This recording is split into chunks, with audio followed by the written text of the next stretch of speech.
GLAM, Los Angeles. Hi, Kirby. Hi, Sarah. Welcome to Los Angeles.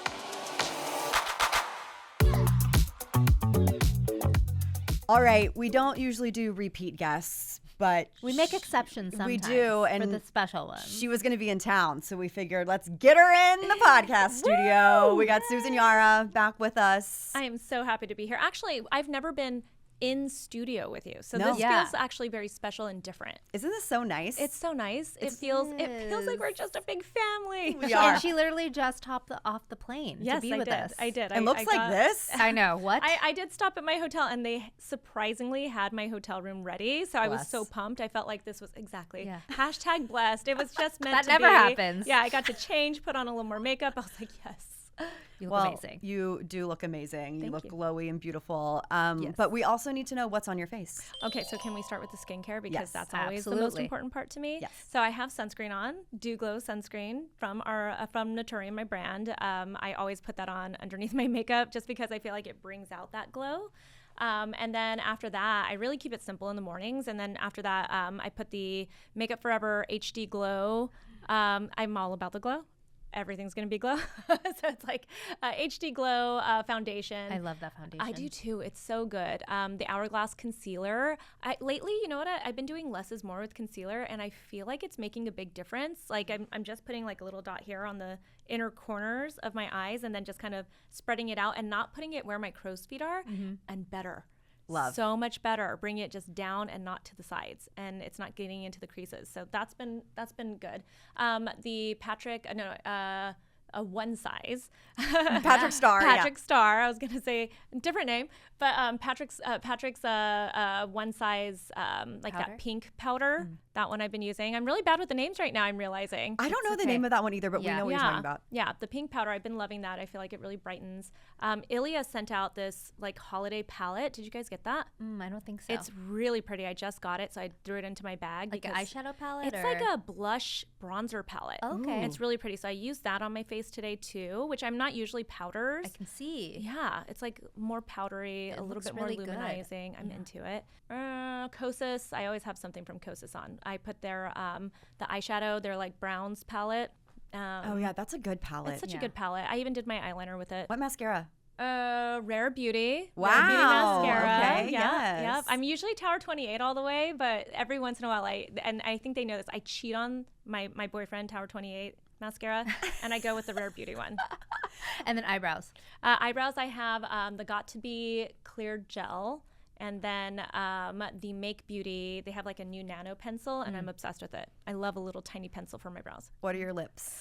What is on my lips? I have the Persona. It's one of the Persona lip liners that She recently kills came it. out. Those liners love are it. incredible. Yeah, I love know. it. I love her makeup. I love a lot of the stuff that she creates and puts out there. And then this is Naturium lip balm, Phyto Glow lip balm in latte. Yum. Oh, my God, I love a Phyto Glow. I feel like Persona is like an underrated brand. I mean, it Is it underrated though? I actually think that maybe it's like we think it underrated because it's not like this massive corporate brand, right? But for her, I feel like she's really killing it. She is. Yeah. She is. I only say underrated because I feel if I were talking to my girlfriends in Texas, Yes. they would not be familiar. The masses. Yes. Yeah. with Persona. Yeah, but people who know, they know. Like you in know, the you know, beauty, yeah. in the And beauty we've industry talked for about sure. her products several times on the pod. I just think totally. those liners are excellent. Yeah. She's And amazing. I'm like a stan for Teddy, the Persona blush, the cream blush. Ooh, Teddy, I haven't I tried wear it. it. Oh my god! Actually, I always have that like as a base blush. Like it's see, I don't even say it anymore because it's just like it's like it's made on my face. Like it's just there. Yeah. It's standard. Yeah, I it's don't a know if standard. she still makes it, but she made this like eyeshadow palette a long time ago that was made for like people with brown eyes. Yeah. And I swear I used it to like I hit pan on every shade. She just like knows. Yeah. You know, she's amazing. Yeah. Sona. Yeah. She's great. Okay, so Susan has her own podcast now. I do. Competitor. It's called. It's not really though. I know. It's actually really interesting because I was like, what is this podcast going to be? And it really is about, it's called My Life Online. Okay. Yeah. And it really is about like all of the trials and tribulations of being online. She has had some really cool guests. I saw Allie from the digital department. She's a manager, CEO, and creator manager. Yep. And she also is known probably most famously as being Becca Tilley. People think she and Becca Tilley are related because they look alike. They look alike, but she's Becca's manager and also like BFF. Bestie. Yeah. Oh my gosh, that's so funny. Wait, Susan, how long have you been online? Like sharing your life? So Mixed Makeup, my YouTube channel, is 10 years old. Okay. But before that, I started in like the digital world when I was in publications in 2003. Whoa. I know. So my first like online video was in 2003 at Forbes magazine. No way. Yeah, so I've been what was online. it about? I mean, I used to do lifestyle, Yeah. so it was like about fancy cars, yachts. I even went to like Trump's house and like did a whole tour of like this crazy house. It, at the time, was like the most expensive home on the market. Yeah. Whoa. Yeah. How times I know. have changed. Uh-huh. Now you're like, you couldn't pay me to go to Trump's No, house. I wouldn't. No. And that's Obviously. why everyone's like, "How do you know you don't like him?" Because I know. I worked at Forbes magazine. We talked to him all the time. Right, exactly. So she's gone. There's been several clips that have gone viral. I thought it was really great because you also, people don't know this about Susan, but you have your own agency essentially. I did, which is why Allie Okay, joined because they me. merged, right? Mhm. Okay, I so went ahead and merged the agency with the digital department. Yeah. so she was a manager. Would you call yourself a manager? Yeah, I manage talent, and I still mentor a lot of the talent. I'm more of a consultant now on that end of things, but for the last 4 years, I managed talent with my team, and the team now has gone over to TDD. And it was really fun to mentor and help them grow and everything, and just see how the creator economy has changed. So then, did Naturium sell to e.l.f. around the same time that your agency There sold? was a little conflict of interest in me being a talent manager and knowing what's happening, and everybody else's. But I was just thinking, like, deals. it's crazy that all of that happened around the same time for you. Wow. Yeah. Very cool. But Ali had a clip, and it was about what they should be getting paid or if they even need a manager. And I thought it was so helpful because on Threads especially, so many creators are like, do I need a manager? Do I need to pay somebody a commission to do these things? And the comments are always all over the place. And what was the takeaway? What was her advice? What did Ali say? She said, she was like, if you were at a certain level, you need one. Was that right? I think she said something along the lines of like, if you're at a certain level, but also I think it depends on your engagement, what you're looking for. Like if you're looking for somebody that's going to help you grow and help you take off, the admin aspect of being a creator and let you flourish, then that's probably your time to go look for a manager. Right. And she was because also the thing that kind of stuck with me was I remember thinking, why do I need to have a manager when I have all these connections and I'm bringing them everything? They're not doing everything. But my manager, Bradley, who is literally an angel sent from heaven above, handles my calendars. And he is like actively going after things that I say that I want to accomplish that I just don't have the capacity to do, or I don't have the contacts to do. So I think that was like, it was I loved that episode. I thought it was great. I think a lot of people don't realize when it comes to management too, like, okay, so maybe you have all the inbound emails that are coming from brands pitching, some kind of sponsorship or something, but your manager is going to kind of go through all of these emails, figure out which ones are, by talking to them, figure out which ones are worth your time first off, and then do all the back and forth and negotiations, get you better rates. Sometimes if they can't get you a better rate, they're going to get a better deal for you on the back end. Maybe it's not as much content that you have to create, or maybe you don't have to, let them license it for too long or something. They're going to do stuff that is going to help you, right? And I just think that it's always really, really helpful to have a good manager that you get along with. And that's what I tell people all the time. If you're looking for a manager and you can't decide, someone that you click with, I mean, at the end of the day, I don't think managers do that much. They're not that different in what they do. It's really who you're clicking with and their style and the vibe that you have going on, because they really are like a bestie. They're in your day to day. Yeah, they're in your business. They know everything. So I went on My Life Online, really just I think as moral support. And I think that Susan likely had me on because remember we went to San Vicente Bungalows and Susan told us the story of what actually happened. And notoriously, when all of her drama was happening, I told her to get a lawyer. I didn't ask how she was or how she was doing. I said, get a lawyer. And I have to say, I think that is a good thing a friend should do. I think so too. I think great I think advice. it's very like classic of you. So I think Classic. so well, it's Get a classic lawyer. Kirby. Sarah's It's heard like, this it's before. like it's very like practical, like advice, right, from you, and I respect that. So no. So she took us to San Vicente Bungalows, and I remember going, God, okay. when was that? This was I mean, I guess we weren't in lockdown anymore. That's for sure. So maybe 2021. 3 Yeah, years it was ago? maybe 2021, Yeah. I think, because you were on the podcast after that. And were you still in LA at that time? I was living in Los Yes, Angeles, yes, yeah, and okay. so it had been like a year since I had had online drama, and we hadn't really, because of lockdown. That's the weird thing about what happened was I was in, like everybody else, we were all locked down in our homes, and there was no way of like meeting up with people to explain yourself, Yeah. talk things out, like see people. Everybody was just stuck inside. And so it's funny because it wasn't until like a year later that I started seeing people and then explaining the story. I remember when the drama happened because we covered it on the podcast. And I remember being like, we don't have the information. And I think I said something like, this doesn't look good. Yeah. Like, this is scary. And I remember Sarah was like, we know Susan's a good person. Like, we know her. I love Sarah. And I was like, yeah, you're right. Okay, like, let's like really like roll it back here. We know this person. We've known her, and we've known her integrity for a while now. So I think the thing that's so crazy to me about that whole situation is, could things have been done differently? Of course. Oh yeah, of course. Yeah. But I also think that you really just truly don't know what is going on. And despite optically what it looks like, people are going to make their decisions, even if the truth is. What's funny is kind of telling the story and getting feedback from people that listened to it that hadn't heard it, like just followers and, people in my community. I think a lot of them are like, that was it? Like, that was what was going on? It's funny because you create this whole thing in your head and then you don't want to talk about it because you're like, well, that's embarrassing that I acted like a child, Right. And I think for me, so I did go watch the video when it came out. Mm-hmm. And of course I looked at some of the comments as we do. And I did see that one of the comments that was most popular was about something that I had said. And I do want to kind of walk that back because I would never want anything, even if I did say something and it came off a certain way, I am a writer. I am a reporter. I take a lot of pride in what I do. Of course I do my job. I think that's the thing that kind of surprised me about some of the comments on that video.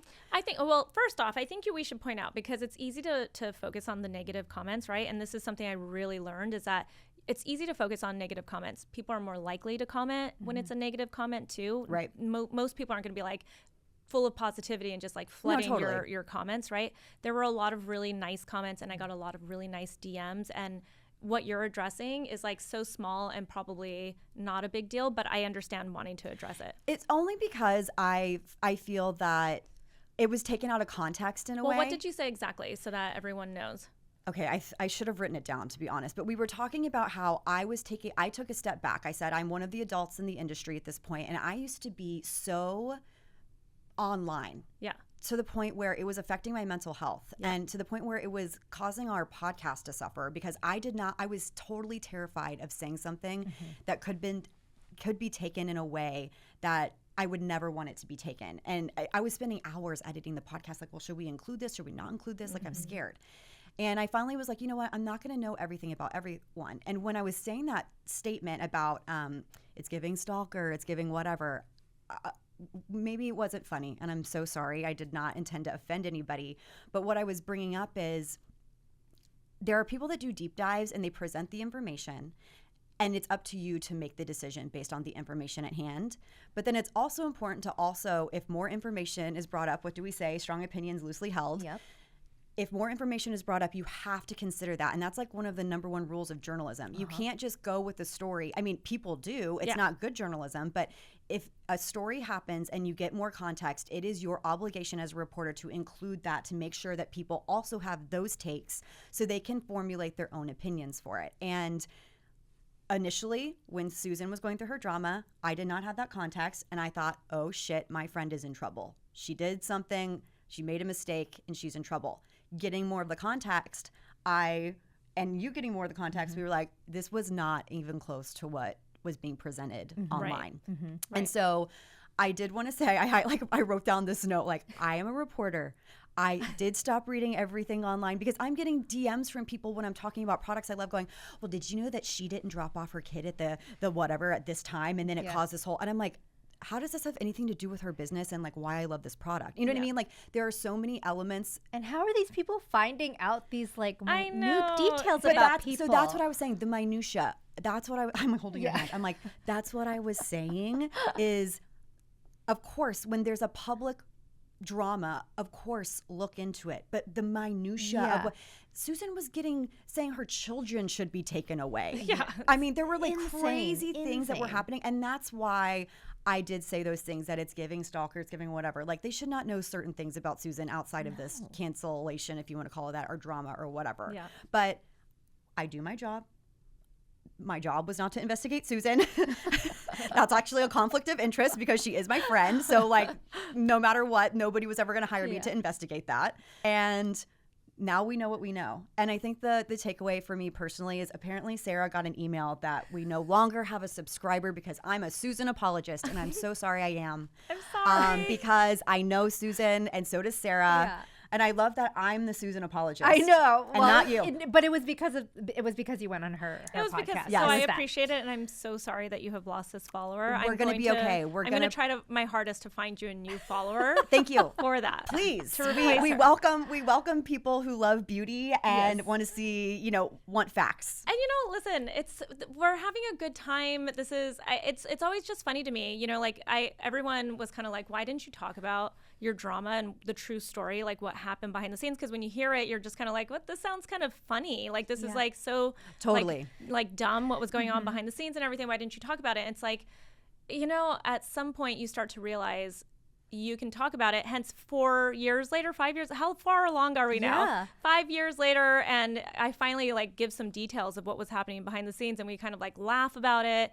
So much time has gone by that of course I'm not gonna start breaking down and crying at this point. It's years have gone by, right? Right. And it's like you still get the people that are like, wow, I'm gonna and they just take your story and then they turn it into a whole other story, and you're like, okay, this is why I don't talk about it, because it doesn't matter, because the people that want to move on with you and that want to be part of your community and be with you, they've already moved on. They don't need to keep hearing about it. Whereas the people that don't want to move on, they're going to just decide whatever it is that they've decided. Exactly. This person, Yes. this subscriber that we lost, which I'm sorry that you feel the way that you do, but they already, going into listening to the episode with the two of you, knew how they felt.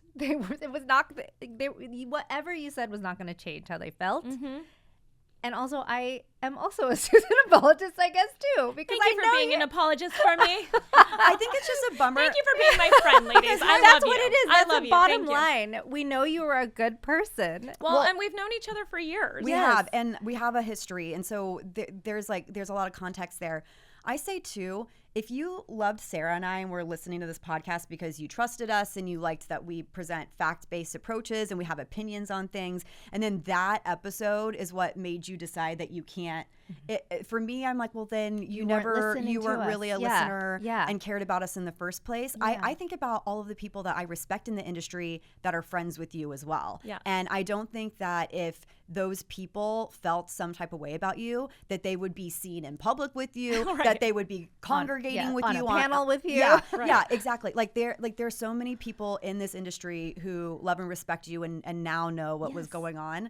So And then also when the news came out that you had sold Naturium to e.l.f., everyone was rooting for you. Everyone was congratulating you. I don't think I heard anything negative, honestly, from anyone. Yeah. Okay, wait, hold on. Let's talk about selling to e.l.f. Because first of all, we love e.l.f. We love e.l.f. I do too. I love it. love I'm e.l.f. so lucky. Yeah, at this point, it's might as well be a presenting sponsor. No, to literally, Los I'm like, Angeles. just present the podcast at this point. We love them. We think they're so smart, and it was probably the most genius acquisition. How has your life changed?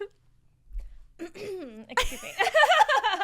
She's like, let me clear my throat. Let me clear my throat. Yeah. How has my life changed? Well, we're about just over a year out from the acquisition.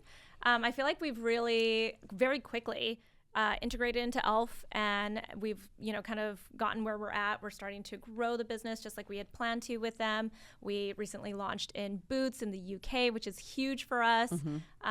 We are looking at other retailers. I mean, since the acquisition, we've also launched in Ulta, every single Ulta door in the United States. How many doors is that? That's over 1,000. Wow. Yeah, it's over 1,000 doors in the United States. And so then we've exciting. also launched at Shoppers Drug Mart, also over 1,000 stores in Canada. And we're, continuing to accelerate the brand just like we planned to when we joined with e.l.f. Wow. That's incredible. Yeah, so that's been a big change. I travel a lot. I'm in Los I was going Angeles. to say, I was like, she's very been little traveling. now. Yeah. It's so funny because I used to be in LA all the time because our main office is here for Naturium. But because we are working on expanding globally and just expanding the brand in general, it's just been a lot of travel to all these different places that we're going to be seen or are seen right now. Okay, wait, can I bring up something? Yeah. This was online, so I feel comfortable saying it. You retired your mom? I retired my mom. That made me cry. No, I was honestly. crying. I was crying. That made That's me the cry. dream. That was the dream come true. Yeah, That's the that dream. was like, Yeah. when you're a little kid, especially when you have immigrant parents, right? And you know that all the sacrifices they've made to get here and the things that they put on you as the first daughter also, right? Yeah. I've got the first daughter, the immigrant mom, like that kind of stuff going on. So much pressure. So much pressure. But I always knew that I wanted my parents to stop having to bust their asses every single day as they get older, working for other people just to get by, paycheck to paycheck, and it's the best feeling, honestly, to be able to be like, you know what, Mom, go in there and be like, fuck you, fuck you, fuck you. And my mom was like, oh no, I can't do that. I like everybody. I was like, okay, fine, ruin the fun. Fine. It turns out you like everybody. So I did. I got to retire my mom. My dad actually was like semi-retired because of the industry he was in. Was just kind of, he was in the satellite industry, and it's like satellite TV is just not a thing anymore. So he was already starting to take a step out. But it's been so fun to be able to, just see them kind of. My mom took up, she's starting to play violin now. She's going to the gym. We got her on some Ozempic. She's like, maybe I want a nose job. I'm like, you know what, Mom? You do you. Do whatever makes you She's happy. earned it at this point. Yeah. This is, wow. And then Disneyland was a part of that? Disney World? Disney World, yeah. I took my whole entire family to Disney World for the important. holidays. I'm like, did you say at the Four Seasons Orlando? My No, we favorite did place ever. not. My favorite hotel. But the baby came out after we had already done the Disney trip. But had I known there was a That beautiful baby Four is Seasons- stealing my thunder. Kirby's number one enemy is Literally, the baby. I'm like, this baby's getting a free trip to Four Seasons Orlando. This is my favorite hotel of all time. I had no idea it's your favorite hotel. I don't even get me started. Do wish I could need live to there. go back? Yes, you do. Wait, by the way, my life has also changed because I'm now a single lady. Oh, so- okay. Wait, is this news? Is this news? Have Actually, you told? I'm breaking the news. I'm breaking the news here because I've kind of soft launched it in Yeah. little comments here. And I know. there. I was gonna say I did see a few little comments of, oh, she's leaving morsels, but that's what I did too. I think when you're in a long-term relationship, you want to be respectful. Obviously, this Yeah. is your ex-husband, Yeah. children. You want to Yeah. be respectful of everything. Yeah. But I would casually leave a comment, on somebody's something, and then people are DMing me, what happened? Are you Yeah. okay? I'm like, Yeah. it's been months. I'm good now. Yeah. I'm fine. And you're were fine. I'm great. Wait, listen. So, I mean, there was nothing dramatic that happened. I was with him for 15 years, both dating and marriage. We have beautiful children together Beautiful. that we're co-parenting together. And I just felt like it was time for probably us to move on. And I think that it's great. Yeah. So I'm entering my hoe era. So I'm excited about it. We'll see how this goes. I don't know. Dead. I was really good at it in my 20s. So let's see now in my 40s. I can't imagine you're not. more powerful. You're hotter. You're richer. Yes. Here we go. You're I don't want to wife anybody. Yeah, I yes. don't want to. Okay, have you watched- It's like Ali Wong. Ali Wong. Oh my Have you god! watched Ali Wong's Well, that channel? was one of my soft launches. Was there was a clip where she was she was talking about how she has range, right? Yeah. It's the 24-year-olds all the way up to the 50-something-year-olds. Yeah. And then she was talking about how they're all attracted to her divorced mom energy. Yes. And I commented, I feel seen. And then there were all these comments underneath, aren't you married? What's going on here? Are you okay? That kind of stuff. And You're I was read between the lines. Read between the I lines. am great. Yeah. Love. Okay, love to hear that. So you're here, and oh wait, did you want to ask? Oh, I just want to ask. So obviously the drama happened. Then all this positive, things happened in your life. Did it make you're still very much online? Yeah. Maybe not as much as before, but did it make you like want to pull back at all? Like, right, you know, like things that are happening right now in your life. Do you, like, let's say you meet someone, like, do you want to share that? Or like, I pulled back a lot. And I'll say, listen, you lose a lot of your engagement when you're not sharing every aspect of your life, which I think is fine, right? Like, I'm at peace with that. There are probably things about me right now that I'm like, ooh, I kind of want to like post a little bit more. I want to feel sexy online now. Like, this is my new era, right? Like, I don't know. There's like a part of me that feels that way, I suppose. But after all that drama, but also just the way the industry has moved, right? And technology has moved. I stopped posting about my kids a lot. You know, I used to post about my son, especially when I was pregnant the first time. I was, you know, posting about all the things that I've learned and everything. I watched all those videos. Yeah, a lot of, and people still walk up to me and say, you know, I sleep trained my child because of you. And Whoa. And it's amazing, right, to be able to have shared that information and helped people. Yeah. But at the same time, I think that even more so, drama aside, I like that definitely made me think twice about it, because there were people that would bring up things about my personal life within that drama, right? That had nothing to do with it, but they bring it up anyway. But I think what I've seen is that, especially with your children, people are always like, oh, you don't post them because of like predators and stuff, right? And like, yes, predators are crazy and scary, Totally. But what I think is scarier online is that we don't know what the next 5 years of like AI technology is going to be, what, you know, just even like algorithm targeting is going to be like and everything. So imagine this is like not just influencers, right? Like people who are just everyday people who have their accounts on private, who put like emojis over their kids' faces. That doesn't matter, people, because you are posting your kids on a platform, right?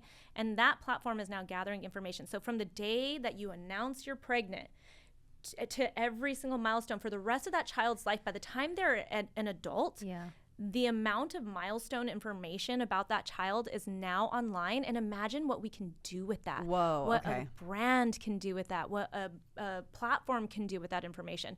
And that to me is creepy as hell. So I don't want my kids to have every single milestone. So I don't post, even if I want to, because sometimes you want to, you're like, oh, my kids are so damn cute. You know, and it's like, oh my God, and your kids are so cute. They're so cute. They're pretty damn cute. And I want to post them all the time, but I don't. I always hold back, because my fear is I don't know what the future holds. I really don't. None of us know, because we've seen how quickly things have changed. Creepy. I've never thought about it that way, but that's actually a really good point. Yeah, that's really That's all I think about. Scary. Scary times. Okay, let's talk about trends. Okay.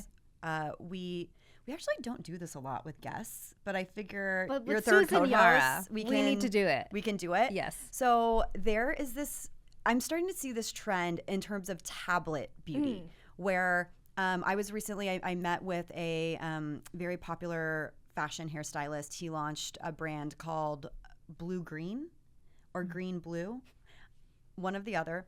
But a lot of the stuff that he makes is very sustainable. So it comes in like an aluminum tin, and then your shampoo and conditioner are these little tiny tablets that you mix with water. They're great for travel. Then I saw this story on Beauty Independent, and it's called, Sarah, how would you pronounce this? Wenology? Oneology? I would say I think it's oneology, just but there's an oneology. accent over the E. I hate when they throw an accent. Yeah. You're like, what? Why? You're not French, are you? It says, Wenology wants to make freeze-dried skincare the next big thing in beauty. And basically, this brand, Wenology, soft launched last year, direct to consumer. It also was at that Happier Grocery, which is like the Erewhon of New York City. Okay. It sells only one thing, which is 32 tablet blister packs called Megadose, with freeze-dried tablets that are vehicles for tried and true serum ingredients like niacinamide, a retinoid, peptides, and alpha-arbutin. And it says that you just dissolve the tablets with 5 to 10 drops of drinking water, a facial mist, or a water-based serum, and then you smooth it onto your face in a gel-like solution. I'm very fascinated by this, because I'm wondering if we're going to start seeing more tablets pop up. Are you familiar with Bite? Yep. The little tablets that you chew that are toothpaste. One of my girlfriends created that brand, and I think like we saw it in the wellness space, but we really haven't seen it convert that much in beauty. That's so funny. Someone approached me at the API Beauty Summit, and they have a brand, and forgive me if I can't remember, it's like Alka something. Okay. And it is basically vitamin C, and you add distilled water. Distilled. Excuse me. Okay. You add distilled water, and then it creates like its own mist. And the idea is that it's more potent. But yeah, that's really, really interesting. We're starting to see this trend of that. Because we have seen this idea of I'm curious because Susan's making a face. Susan's making a face. She's looking a little smug. Just unimpressed. Yeah. Okay, so tell us why. Like, is this really innovative, and even is the consumer ready for something like this? Okay, wait. So innovative, yes. You create a different category, totally innovative, right? And I think that's kind of cool. I wouldn't judge anybody for doing that, because I think that, if anything, with all of the saturation in skincare and beauty, it's cool to see somebody doing something at least different, right? So credit where credit's due. But changing consumer behavior, especially when it comes to skincare, we have only gotten people to start wearing sunscreen, okay? Barely. We've only scratched the surface. According to like studies and statistics, we still have a long way to go to get people to start wearing sunscreen, right? Yeah. So changing a consumer behavior is a whole different thing, right? And this is changing consumer behavior, right? Like think about like face sheet masks, right? Yeah. Those were around for years and years and years before they became a thing. And even at that, they're pretty straightforward in how you use them, right? So now think about these tablets. You got to add something to it. You got to use distilled water, because if you use your tap water, I mean, God forbid you use tap water on your face, right? It might feel sticky. You might forget that you have it. It's just not easy to access, even though it seems easy to access, right? And so I just think that changing these consumer behaviors is a very, very hard thing to do. And you have to already be a big brand to do that, if you can even do it, right? So I think, yes, we might see a trend of people attempting this, but that doesn't mean that it's going to stick. I think that for me, the way that Oneology is kind of marketing this is that it's more potent than other products out there. Am I crazy as a consumer that I don't give a fuck if something is more potent? Like, I just wanted the convenience of knowing. You don't care if something, like if a retinol or a vitamin C is more potent in one, like you wouldn't reach for one? No. Okay. No. I think it has to work, because there's so much more that goes into it, right? Like you can have, I'll give you an example, actually. Vitamin C serums, right? Yes. Pure like L-ascorbic acid serums, right? We saw a trend for a while there where it was like, it went from like 10% ascorbic acid to like suddenly 15%, now 22% ascorbic acid. The reason why they're doing that is because, and they're calling it more potent, but they're doing that because it's a very unstable ingredient. So by the time you've like opened it up, that 22%, like, who knows, it might have like totally disappeared and oxidized, and not it might not be potent at all. You might be working with like a 1% at that point, if it's even getting to your skin. Now we got to talk about penetration. Does it actually penetrate your skin? Do you enjoy the experience that you use it every single day and get the actual benefits from it? Do you like, I don't know, there's just like all these other nuanced things that are happening, right? So more potent doesn't matter. Does it work? Does it penetrate your skin? Does it stay stable? Does it not irritate your face? You know, that kind of stuff is going to be, do you like the consistency of it? Does it feel convenient? Does it smell good? I personally leave it to the pros. I would rather you package it for me and tell me how often to use it. I feel that way with retinol. I think a lot of people want to have like the strongest retinol possible. And for me, my skin does not tolerate retinol at all very well. I think I've fully almost given up on it in essence. Like all retinols? I think. Oh no. Yeah. Because my. Too strong. I mean, and like Joanna Check prescribed me, that's in quotes, this Environ product, and I remember I used it, and then the next day my skin was just coming off in sheets, like, and that is a product that, and a brand that I think makes incredibly beautifully formulated products, but my skin just can't tolerate it. I don't know if I would be reaching for this higher percentage of a retinoid over something else just because it's higher. Yeah. You know? No, I agree with you. And also, the delivery system of this all, like a vitamin C mist. I'm like, is that really penetrating your skin? Well, it's not just that. It's like, so it's potent while it's just like a powder form or a tablet form, right? But then you add the water, and then suddenly it's exposed to air. Yes. And sunlight. So the brand that I was referencing, the hair brand, it's called Blue Green. It's spelled BLU green.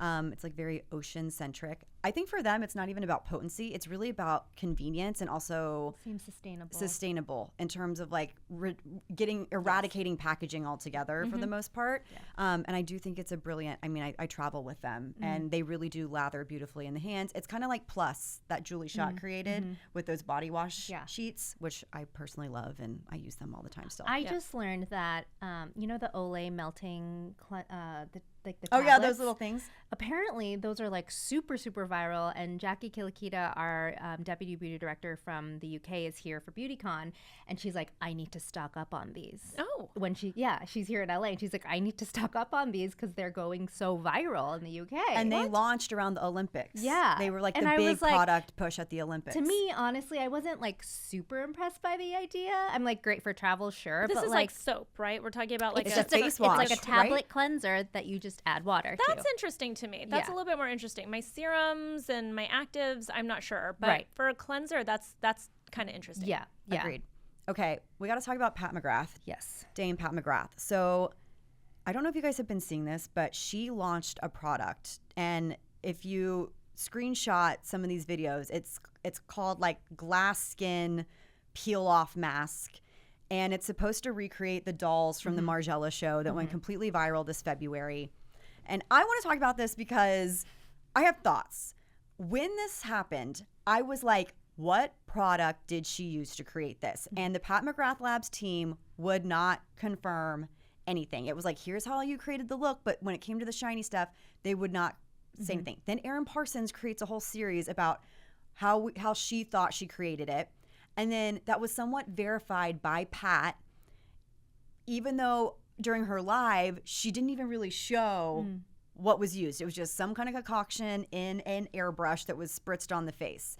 And the whole time I'm like, is she not saying anything because this product is already in development and it's coming out soon and they don't want to spoil it? Or is it that they saw that this went so massively viral that they were like, okay, we got to create our own version of this. How do we do it?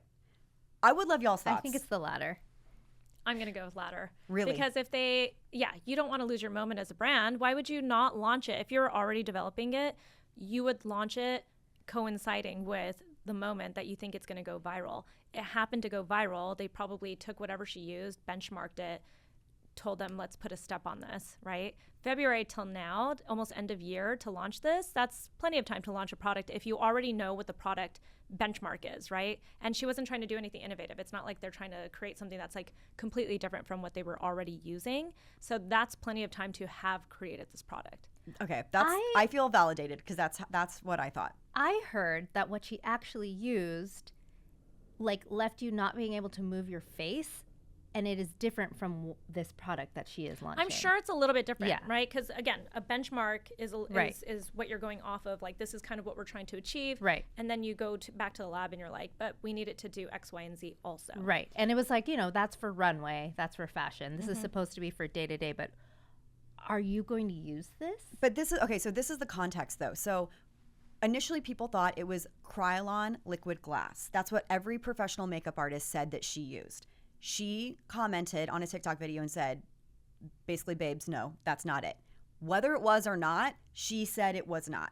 That's what propelled Erin Parsons, who used to assist Pat McGrath, to do the series of mixing basically this green $5 peel-off face mask with something else, maybe water, I don't know, thinned it out enough, and then sprayed several layers on her face with an airbrush to literally recreate it. And she replicated it, right? And it was an exact replication, and it worked. I don't know if Pat actually confirmed that's what it was either. I think she maybe commented, but I don't think she. And then I missed the live that she did, but people were saying we never got to see what the product was. So that's why in my head I'm thinking maybe they didn't realize this was going to go as viral as it did, and now they're going, we need to make our version of this, and we're not going to promote all these other products to achieve it. Yeah. The thing is, it's just that just doesn't seem like a very commercial product to launch at all. Like maybe around agreed. Halloween, maybe for like special circumstances, that kind of thing, like stage makeup, something like that. But it's not going to be a mass product, which is a little interesting for for Pat McGrath, the brand, right? Totally. So I don't know. That I think it's definitely interesting, but I see them like trying to capitalize on something and definitely take it. And to that point, it is a peel-off product because when I screenshotted it, it says like peel off. I couldn't read a couple of the words, but it says peel off. So I don't know if it's being it's not marketed meant as to- wearing every day, but I mean, it's the people that are getting the opportunity to try it are literally being made into the Margiela dolls. yeah. And they're peeling their face off at the end. Yeah. That's So cool, though. That's fun. I Yeah, kinda, it's made for social Instagram. media. Yeah, and I like that. I actually, Yeah. I think that's like a part of the artistry of her brand, right? Yeah. Like there are the products that you can wear every day and that we love, but I love that she's like, this did something. Let's figure out how to put it in our own Yeah. line. And you know what? I wouldn't doubt if they're like, we don't need to make a ton of these like bottles of it or something and Right. sell. It's not going to sell that much. Maybe at first it will, but it's not going to be like our hit seller, right? So I imagine that it's really a big marketing push, like keep the momentum going. Totally. Yeah. Okay. Let's talk about another trend that we've been seeing, which we're like, very excited about. There's this rise of like 40 plus makeup brands or brands that are geared towards, 40 plus people. For women. moi, And us almost. We're almost there. don't make yourselves older. Come on, stop it. You're not Whatever. though. But we love these brands. Okay, so like Sarah Creel, have you tried? I have not. Susan, I know. she's amazing. Yeah. And the brand is I'm obsessed with Beautiful. it. Okay. I went to a brunch recently and got to meet her, and I learned so much more about the brand that made me love it even more in terms of the packaging. Because one of the criticisms of the brand was that it's not cohesive. It's like everything looks different. Like her sunscreen is like this little orange circular component. And she's like, it's a sunscreen. We want it to look like the sun. Oh, And then Yeah. she has an essence and it looks like a glass of water. I kind of love this. No, it's Yeah. amazing. And Yeah. it looks beautiful. It looks chic. It's elevated. It's kind of like 70s. The mascara tube, it's also modern. The mascara tube is like silver. Oh, it's cool. It's really, really cool. And she came from like Victoria Beckham, like Prescriptive. Wait, but what Oh, makes it prescriptives. what makes it 40 plus? Okay, so she literally made this brand because she felt like she wasn't being talked to. She's 54. Yep. And all of the marketing of this brand is 40 plus. So if you go on their website, it says for makeup for women 40 plus. Their tagline is we're youth obsessed, but the TH is marked out. And then it's So really it's you obsessed? Love. Oh, it's really cute. And then I learned that when they photograph and do any of their marketing, they don't use women under the age of 40. well, okay. So I love that. Okay, I don't think a brand can go far if they're like we're only gonna like niche down and we're gonna be like only for 40 plus or only for this people of color or only for curly hair. Like I think that whenever you're just too niche, you'll never be able to be a commercial success, right? But I love that the conversation is around women that are 40 plus because one, we spend the money. Two, we actually really enjoy all of our products. Like we really need it. We need somebody talking to us. It's amazing that there aren't more people speaking to us in marketing, right? And I think about this all the time. And I think that there's definitely a need for it. And I love that she's doing what she wants because do what you want. Geez, like you don't have to follow the damn rules. yeah. I wrote a story for Allure last year about why are makeup brands scared to say we make makeup for women 40 plus. Why are they scared? And there was the point that you made, which is it could be too segmented and brands are scared to say that. So instead they'll say we're makeup for everyone. Yeah. But when you look at the marketing, it's like it's bright colors and it looks like it's for children and it doesn't. models are young. Yeah, the models are like literal kids Yeah. at some points. And Yeah. so you feel like you're not being spoken to. I think of it in this aspect. Growing up, I wanted to use the products that my mom used because they looked cool and elevated. And so, but then there were some aspects of that brand, the brands that she used, that did cater to a younger demo, like Juicy Tubes from Lancome. Okay. So Lancome was not made for me as a teenager, but Juicy Tubes were something that was my entry point. And I think that Sarah, even though the whole marketing around it is 40 plus, and I really truly resonate with it because I'm not even 40 yet, but I want to look like her. I want to use the products and I will, but I think like the mascara will be an entry point. She has this lip balm that helps keep your lipstick from feathering when you start to develop lines around your lips. And I could see a lot of people gravitating towards that. Her lipsticks are for everybody. I mean, you could use them, but the names are really She was like, there are things that women our age have dealt with for decades, like mansplaining. No. And stuff like that. So there's fun entry points for everyone. And I guess the question that I was going to bring up about this trend, because it's not just her. Maxine's Revenge is an indie brand that created a product called the French Face. Oh, I got that. Yes. And she sent me a cute, I ordered it on TikTok Shop because I'd seen a woman who was in her 50s talking about it. And then I ordered it, and then Maxine sent me, or actually her name's not Maxine. I don't think so. No, it's not Maxine. But she sent me a little handwritten note, and I just haven't gotten around to using the product, but I thought it was really interesting. The reason why they're made for women 40 plus is because they're a thinner formula that is a little bit more moisturizing, but sets really beautifully. So I have them. They're gorgeous. I made a video about them and how I think they're really special, and she was beyond thrilled about it. I'm glad I was able to do that for her. But there's also 1999 beauty, which that one is more all encompassing. You can be 19 or 99, whatever.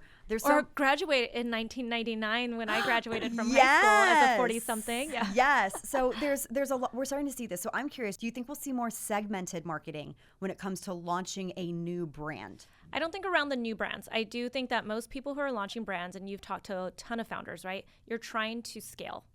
Especially if you take investment, right? Like you have no choice, but you have to scale. So you have to be a brand for everybody, but making sure that you're more thoughtful about your marketing is really important. I think we're seeing more and more communities online that are women who are 40 plus. I think it's a really important conversation to be having as well. I mean, even in my 30s, I was called old when I started my YouTube channel. Oh my God. That's like when Tati Westbrook was on a VidCon panel that I did. And somebody wanted me to ask her a question at 32. How does it feel to be old on YouTube? I tell people this. I literally tell people this story all the time. When I quit my job at New Beauty Magazine, I was 31, 32 years old. And I was like, I thought maybe I needed to get investors because I was going to try to like pop sugar it, like I was going to try to like make a little media company. And I went around to these investors who were all bros, right? Like tech bros and stuff and finance guys. And I was telling them my idea that I was going to talk about cosmetic treatments and skincare. And I'm actually a woman who is starting to see signs of aging. And so I feel like there's nothing out there for us, especially when it's like really highly produced content and content with real experts like dermatologists and plastic surgeons. And they were like, yeah, but it's YouTube. And so you should probably find somebody much younger, like 18, to be a co-host or something on the channel with you because you have gotten a little old. And I think back on that now because like I actually think that all my opportunities and all the sponsorships and everything came to me because I was the oldest person online talking about this stuff and showing this stuff on YouTube at the time. And it's because these brands would come to me and they'd be like, well, this is supposed to be an anti-aging serum or anti-aging moisturizer. And, it's great when a 19-year-old talks about it, but she doesn't have any kind of wrinkles or stress in her life or anything. Like she hasn't experienced any of this. Exactly. And so that's where a lot of my growth came from with my career online. And that's what I think, like, what Naturium does so well is that it is meant for everyone. Like it's totally genderless, right? Like my husband doesn't like we talk about this, like when there's like a product that has like pink packaging, he's like, is this for me? Can I use this? I'm like, you can use whatever you want. But like Naturium, we use it in, the shower, like all the things. And then like the marketing, it's like for everyone, like everyone feels included. Yes. And that was from the start. I've said this story so many times, especially last year when we were going through the acquisition process and trying to explain like why we're not targeting just like very specific, demographics and everything. I talked about all the time. I grew up being the token, right? Like it didn't matter how hard I worked, whatever I knew, how smart I was, whatever I could do. It did not matter because I was always just hired as a token, right? And then I would have to work even harder to prove myself because everyone thought I was a token hire, right? And so I hated being the token. I hated being the only person like myself, half Mexican, half Asian, half Korean, which sometimes it was like, I'm just Asian to some people and I'm just like Latino to some people, right? I hated that feeling because I felt like I was there and I belonged there because I had earned it, right? And I just hated that feeling that it was like they're only looking at me as a demographic, right? So we've made this brand to be to take that conversation out of the whole the way we create it. It's that we want everyone to look at it and just be like, oh, that brand was made for me, and not feel like it was made for you because we targeted you, but made for you because we were just being thoughtful about everybody. And so it's something that we've been really proud of, and it has actually paid off for us. You know, we did the study like a year ago, so it's a little bit outdated, and I'd be curious what the numbers are now, because I'm sure that they've grown even bigger. But we have at the time, it was 40% men use Naturium, which is huge, especially because we're not targeting men, right? So 40% men, and then our actual demographics when it came to different ethnicities and everything, and different income levels, everything that you can think of in a household, we are like, it's amazing to see the array of differences. Like, there are just so many different demographics that are using Naturium, and it makes me so proud that we have so many different people from so many different backgrounds using the products and just loving skincare. And that was the whole point, right? So I just feel like it's a big accomplishment, and I love that. Totally. Okay, tell us, can you tease anything? Oh, from Naturium? Yes. Let's see. Well, we just recently launched a new multi-peptide rich moisturizer, which is amazing. It's a cream. I wanted that one to really, you know, when you think about all the like luxurious creams on the market and how expensive they are. And I tell people this story all the time too. When I first got into journalism as a beauty, especially in beauty, you start getting all this free PR, and you start getting all these expensive skincare products that are hundreds of dollars. And I remember I gathered a bunch of them, and I went home and I took them to my mom, and I was like, Mom, these are for you. You're going to love these because they're expensive. I actually said that to her. They're expensive. So that makes them better, right? In my mind, that's what I was thinking. I come back like 2 months later to visit my mom, and these moisturizers are just sitting on her dresser untouched. Like, she has not opened them. She has not put them on her face. And I'm like, why aren't you using these? I got them for free, so don't worry. Like, you should use these up. And she goes, well, you said they're expensive and I don't want to waste them. Oh, yeah. And that just like broke my heart, because that is how we feel a lot of the time. If we spend too much money on our skincare or any kind of product, we feel like we don't want to waste it. But then you don't see the results. Then you don't have nice skincare, routines at nighttime, and you're not consistent. And then you're like, oh, well, that product didn't work for me. Well, because you didn't use it, right? Yeah. Because you felt like you were wasting it. You shouldn't feel like you're wasting anything on yourself. You should be going hard and using that product on yourself. So when we were creating this moisturizer, our multi-peptide rich cream, I really wanted it to rival these luxury creams on the market. So when you scoop it out, it kind of has this like thick texture to it, but then it breaks really nicely. Ooh, okay. Yeah, it's got like this really, we call it water break. Yeah. It has a really nice water break to it, and then you apply it, and it'll be reminiscent to some of the expensive moisturizers. I know, I'm thinking of one, so Yeah, I'm like, okay, It'll I'm be probably gonna reminiscent love to this. that. Oh, But yeah, on top speaking of our it, we language. put really amazing ingredients like copper peptides in it. There's just ingredients that really help to hydrate your skin and make it feel super, super, super nourished, and it makes your skin feel like it's lifted after you apply it. It's a beautiful moisturizer. I can't wait to try it. Yeah. Sounds amazing. I Awesome. need it right now. Okay, Susan, that's a wrap. We're done. It's too easy to talk to you I guys. know. This is like going to lunch with you. So this We is need a part what, 3. about 2 years after the last time you were on. So Yeah. then we'll have to have you back in another 2 years. It's gonna be like that Billie Eilish video from Vanity Fair where she goes on every year and they look back and they're like, okay, this was Susan 4 years ago. This was Susan 6 years ago. I love it. Well, maybe I'll have like a boy toy at that point. Oh, yes. No husbands. No. Thank you for coming on. Thank you. We're like, I just am so in awe of everything that you've done. Thank you. Same Yeah. with you, both of you. I love seeing your growth and the path that you guys are always on. It's amazing to watch you grow.